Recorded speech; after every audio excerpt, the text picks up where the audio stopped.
बरेली के महात्मा ज्योतिबा फुले रुहेलखंड विश्वविद्यालय के 20वें दीक्षांत समारोह में शामिल हुई राज्यपाल आनंदीबेन पटेल ने दीक्षांत समारोह में विश्वविद्यालय के विभिन्न पाठ्यक्रम के 84 छात्र छात्राओं को गोल्ड मेडल प्रदान किए। गोल्ड मेडल पाने वालों में 70 छात्राएं और 14 छात्रों को पदक प्रदान किए।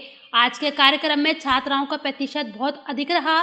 कार्यक्रम में प्रदेश के उच्च शिक्षा मंत्री योगेश उपाध्याय और बरेली के सांसद संतोष गंगवार के साथ गांधीनगर गुजरात IIT के निदेशक रजत मूना भी उपस्थित रहे।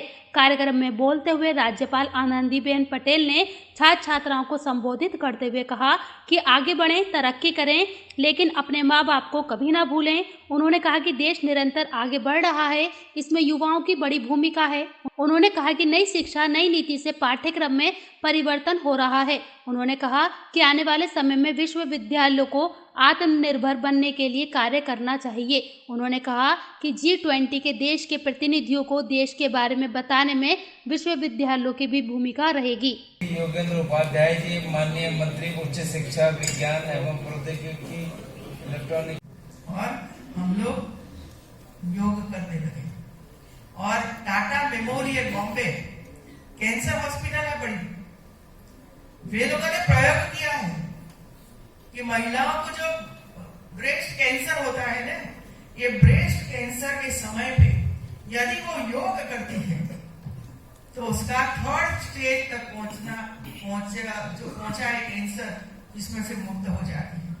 और रिसर्च हुआ है और 15% ब्रेस्ट कैंसर कम हुआ है। ये योग का प्रताप है, ये हमारी उपलब्धि है। और हमारे मेमोरियल के जो डॉक्टरों ने रिसर्च किया वो इंटरनेशनल प्लेटफॉर्म पर ये सब प्रमाण के साथ दिखाया है और वे लोग वहां रहकर स्टडी कर रहे हैं। 18 नवंबर 2022 को पूरे देश ने अंतरिक्ष के क्षेत्र में एक नया इतिहास बनते हुए देखा।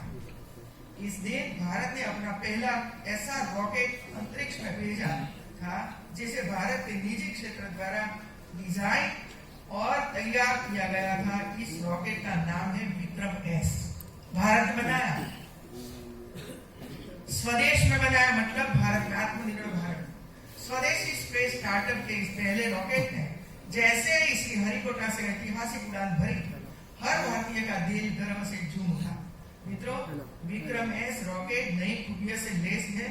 यह अन्य रॉकेटों से हल्का और सस्ता भी है। इसकी विकास लागत अंतरिक्ष मिशनों से शामिल अन्य देशों द्वारा की गई लागत से बहुत कम है। अंतरिक्ष प्रौद्योगिकी में कम लागत में विश्व स्तर का मानक अब भारत की पहचान बन गया है। इस रॉकेट को बनाने में एक और आधुनिक तकनीक का इस्तेमाल किया गया है। आपको जानकर हैरानी होगी कि इस रॉकेट के कुछ अहम हिस्सों को 3D प्रिंटिंग के जरिए बनाया गया है।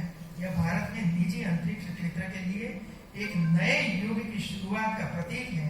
ये देश के लिए आत्मविश्वास से भरे एक नए युग की शुरुआत।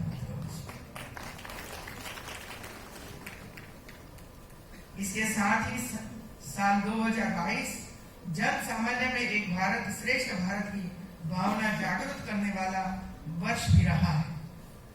देश के लोगों ने एकता और एकजुटता को अपने अनोखे अंदाज में सेलिब्रेट किया है। गुजरात के माधवपुर मेले में, शायद सुना है कि नहीं मुझे पता नहीं, रुक्मिणी विवाह और भगवान कृष्ण के पूर्वोत्तर से संबंध का उत्सव हो या फिर वाराणसी में, ये हमारे लिए उपलब्धि नहीं लगती है।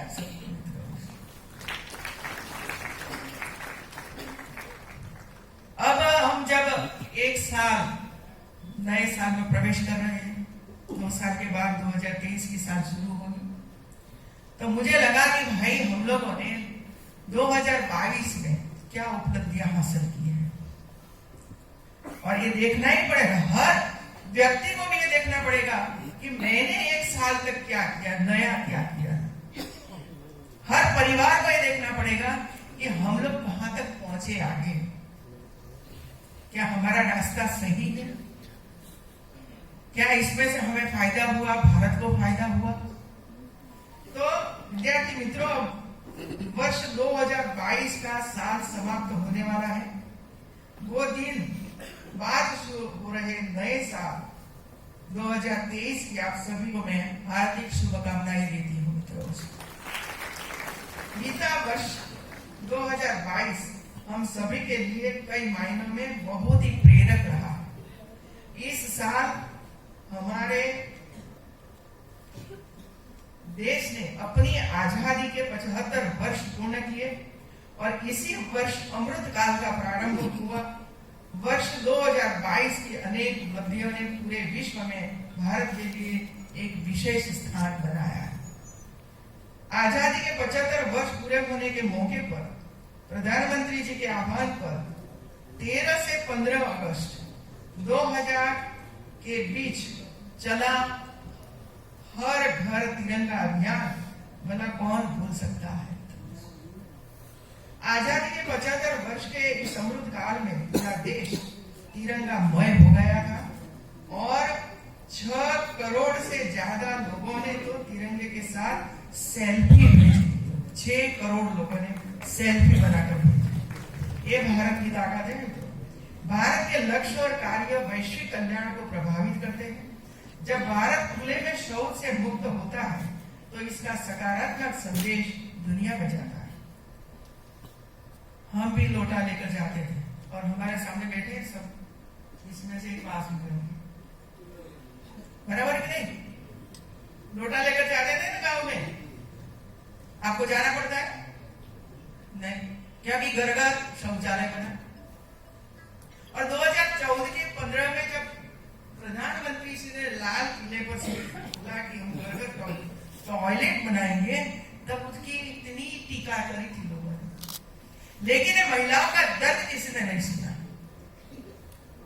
रात की रात देखनी पड़ती थी कि रात हो, अंधेरा हो जाए, इसके बाद हम बाहर खुले में जाकर शौच क्रिया करके वापस आते थे। इतने सालों तक वही परिस्थिति रही मित्रों।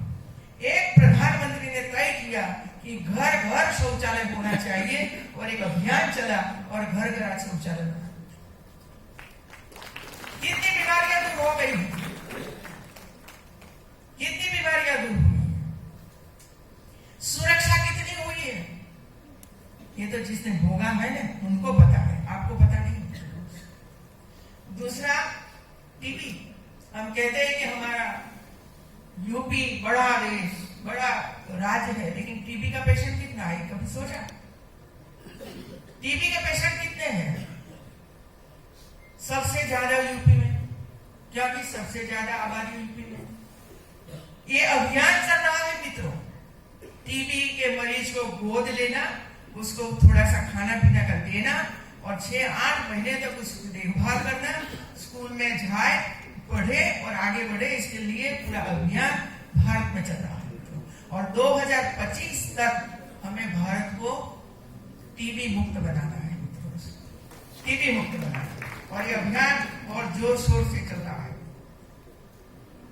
International solar alliance global warming के खिलाफ भारत की सौगात। अंतर्राष्ट्रीय योग दिवस की पहल तनाव